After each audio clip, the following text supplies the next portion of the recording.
Mga kagrasya, panoorin nyo ang statement ni Kibuloy. Kayo ang husga.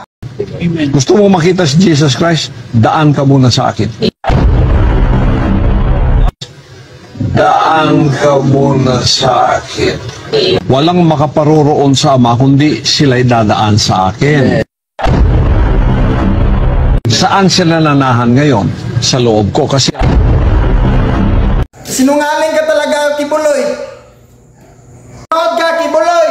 Sabi dito sa verse 7 ng Episo 1:7, ang nagtubos dito sa pamamagitan ng kanyang dugo, ang nagtubos sa lahat ng hinirang ng Diyos, sa kasalanan ng lahat ng hinirang ng Diyos, ay ang ating Panginoong Jesus, ang kaisa-isang anak ng ating Diyos, ang ating Panginoong Jesucristo na namatay doon sa cross ng Kalbaryo para tubusin ang lahat ng kasalanan ng lahat ng sumampalataya sa Kanya. Hindi ikaw.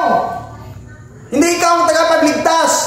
Ang ating Panginoong Hesus lang ang kaisa-isa na sinabi sa Biblia na tagapagligtas mula Old Testament hanggang New Testament. Hindi ikaw.